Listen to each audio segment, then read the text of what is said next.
What's up, guys? It's your boy Jabberboy108 here, and we're going to be doing the F1 2013 Abu Dhabi Grand Prix race review, guys. So yeah, folks.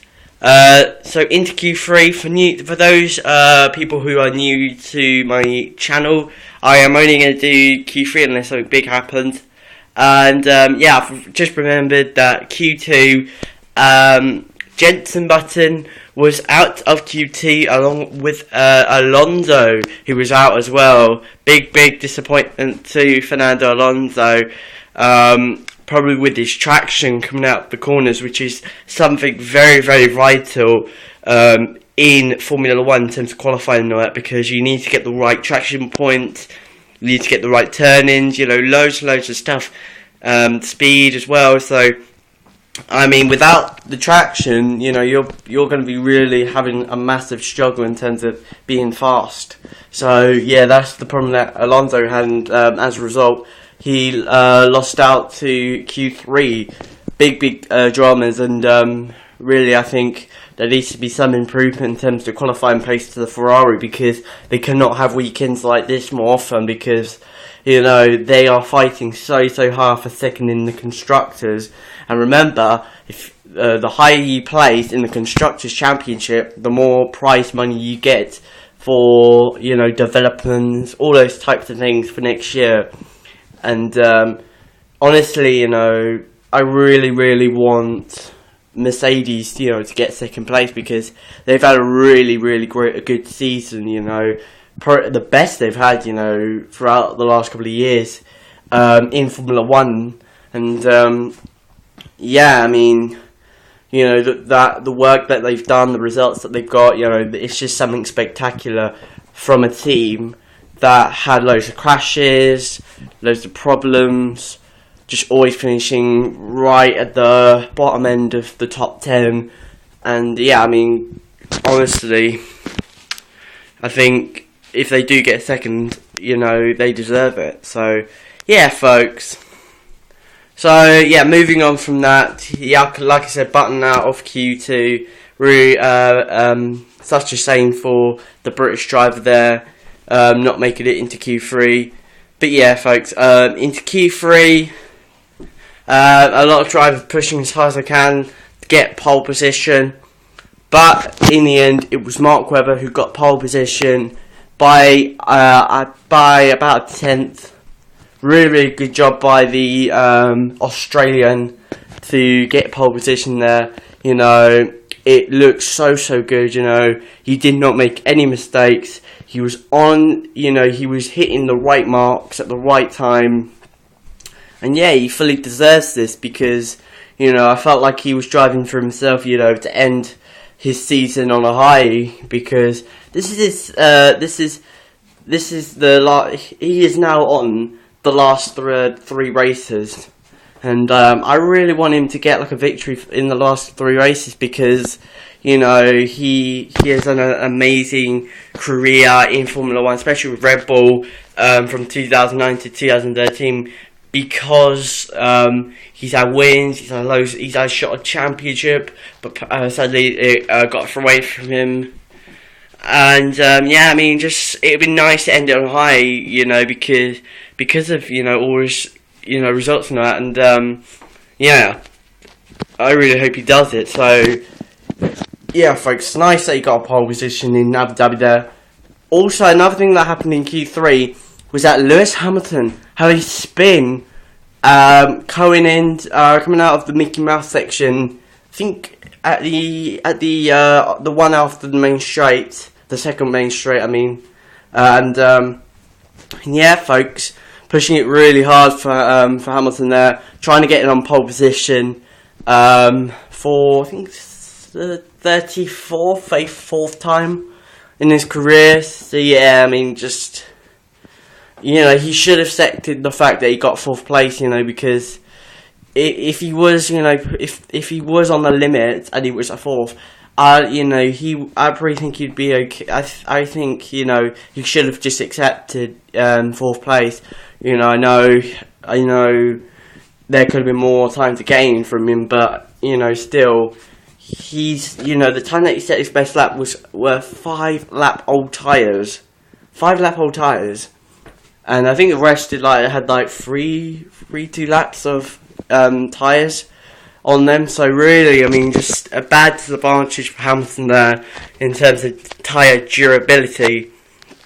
And yeah, folks, massive disappointment for Lewis there. They didn't get it going and return back to Parc Ferme. So yeah, folks. Into the race.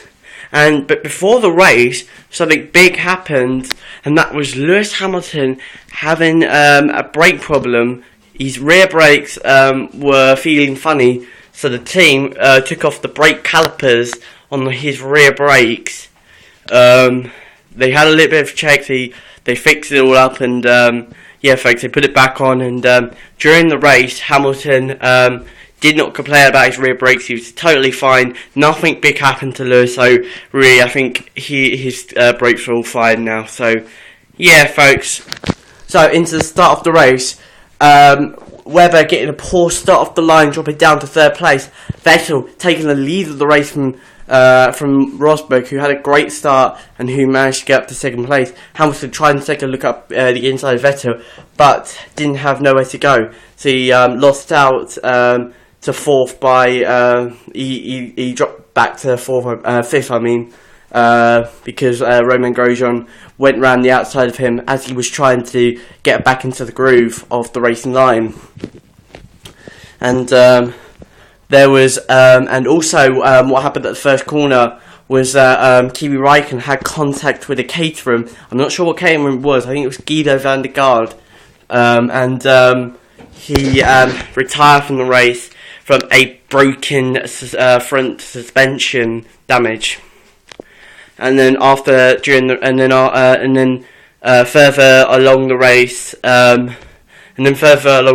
Vettel pulling away massively by 6 seconds on the first 5 laps, and then on lap 8, Lewis Hamilton pitted to change onto the medium compound tyre.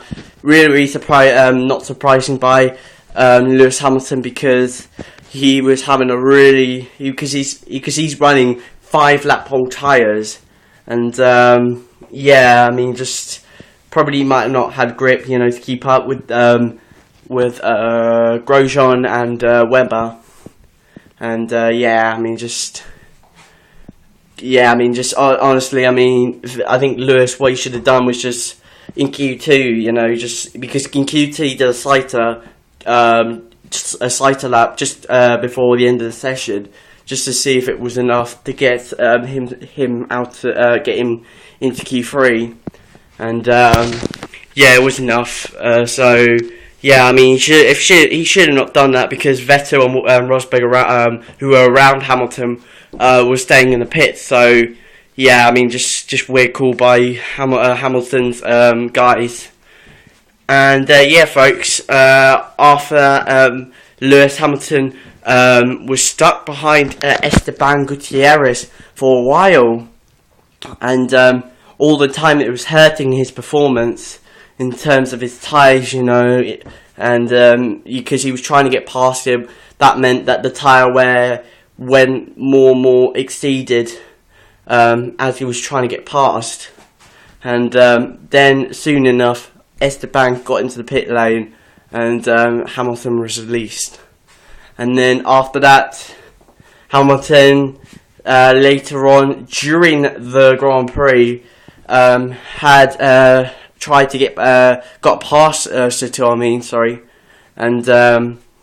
but as soon as Hamilton was trying to defend from Adrian Sutil, Felipe Massa went down the inside, coming into the Mickey Mouse section to take the position off Lewis Hamilton, and then later on after Felipe Massa got past Adrian Sutil, and then later on during the race, Romain Grosjean pitted to change to a new set. I don't know what tyres he was on when he made the stop, but as he came out of the pit, he did an amazing move round the outside of Fernando Alonso, going into turn number, I think it was turn 2, as he was coming into turn 3. Beautiful move by the Frenchman. Great move round the outside, especially as Fernando Alonso was coming in really quick onto the exit of that corner. And timed it absolutely beautifully in terms of, slotting back in front. So yeah, what a good job by Grosjean there, and just showing that, his spatial awareness problem they they had during the season has now been gone, which is good news from a lot of fans who hate him so much.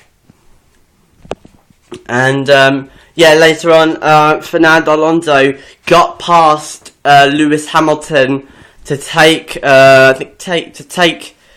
7th place off Lewis, and then after that, Fernando Alonso got past, and he got past Di Resta. Sorry, my bad. He got past him to take 6th place, and then but in the last couple of laps, Lewis Hamilton trying absolutely hard to get past Di Resta. Absolutely, using his DRS, using his curves down the main straight, giving absolutely everything, but wasn't enough, and he had to settle for 6th, I believe, behind Felipe Massa. And then in the end, it was Sebastian Vettel who took the checkered flag for the Abu Dhabi Grand Prix. Behind him was Mark Webber in 2nd, 3rd was Nico Rosberg, 4th was, I'm not quite sure, I think 4th, I don't know, 4th, 5th was Alonso, 6th was Di Resta, 7th was Hamilton, and 8th was Felipe Massa. So there we go, folks. Beautiful race by Sebastian. Absolutely controlled it from start to finish. Did the right things at the right time. He did. He obeyed. He obeyed Rocky's instructions during the race, and really was in a class of his own during the race. So yeah, beautiful result by Vettel, and in the end, also he did a bit of donuts. And the bad news is for those guys who hate Vettel that he did not get a fine, which wasn't surprising, to be honest, because he brought it back to I heard that he brought it back to the pit lane, which was true. He did bring it back to the pit lane, and he used the fuel for the donuts. And there was also enough fuel for a fuel sample at the Parc Ferme bit. So yeah, folks, beautiful race throughout.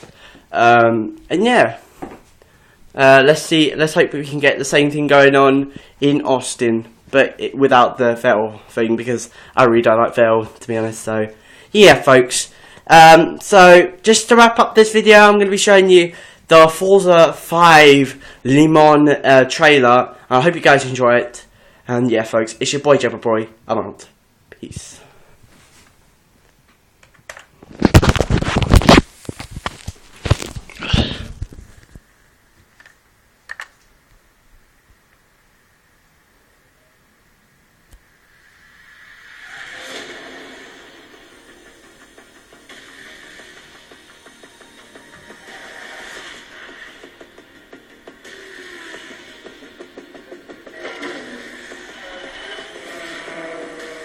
When you race sports cars like these, they become alive on a track like this. You always drive above 300, 330 kilometers per hour, and you're flying through there. It's like a roller coaster that you want to do again and again.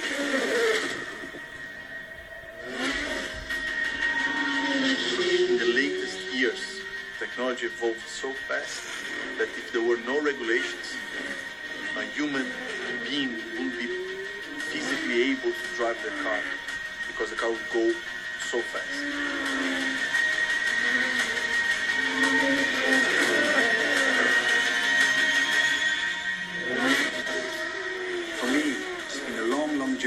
years within the Audi family since my first race with them in 2000 here at Le Mans. This year we are running the Audi R18, the e-tron Quattro, with the hybrid technology. A lot of people don't know, but the R18 Quattro is a complete new car. There's not one bit that has been carried over from the R18 Ultra. The aerodynamics have been improved with a lot more efficiency. The engine power has been improved. The hybrid system, of course, got more power and better efficiency as well. So there are a lot of small things that make the car as a whole much better. So the R18 is so quick when you're driving that car. Every time that you're inside the car, every time you accelerate out of a corner or you're going through a fast corner, you just say, wow, this is awesome. Even when you are in reality in the car, when you are in the quick corners, you just think that's not possible. It cannot be quick like that. The thing I love about the R18 is that it's function before form. It's meant to be fast. It's all about speed. It has to work within these regulations, but it's able to eke every little bit of performance out of its weight, its aero, and its engine. All of that while pushing all new technology that'll eventually make its way onto the road. It's always small steps, fine-tuning, detail work, and it's constantly going on. Every time the cars roll out on the track, it gives us feedback, and the engineers, they don't sleep. And this combination, this passion, teamwork, and technology progress. Teamwork is the key part of making a game like Forza. Turn 10 is a much stronger team than they were 5 years ago, 10 years ago. We've learned so much. We have a huge team working on very specialized different components. They have to be able to have the freedom to innovate and come up with their own ideas while still staying true to where we want to go as a larger vision. We bond as a team very, very well with my teammates and the mechanics, so we make sure we're in this bubble where we feel really strong and all the pressure from outside doesn't affect us, and we can deliver the purest performance. My love is also the teamwork and the team spirit you have within a group of people trying to optimize a car by own belief. Obviously, when designing a race car in general and the R18 in particular, you have so many areas of specialists that you need, that you have to work in a team. One guy can never cover all of it. Having a partner like Audi allows us behind-the-curtain access to test data, to all of their engineering and how they actually build an amazing car like the R18. Our goal is to recapture the fear and the precision and the mastery of driving a car like the R18 on a track like Le Mans. We have this beautiful game running at 1080p, 60 frames per second. The cloud enables us to change the game all the time. New content coming into your world so players can be immersed in the light, the violence, the feeling of racing. Now everyone can share the passion of driving this car on a very, very high technology level at home. And I hope that they will be just as fascinated as I am when my blood and adrenaline is pumping when I'm sitting behind the wheel in the Monaco. When you stand on top of that podium, first of all, you're proud of what you did, and to share this with your mates, and to stand on top of this, you look at each other and say, wow, we did it. And I think there's no podium like this in the world.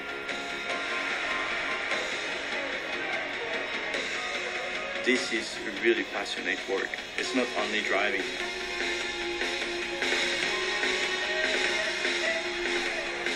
To see your car to be with your name on it, on the game like that, it's awesome. You know, when you were a kid, it's still the reaction of the kids I know. They say, that's your car. Your car is in the game. That's awesome. And this is really nice.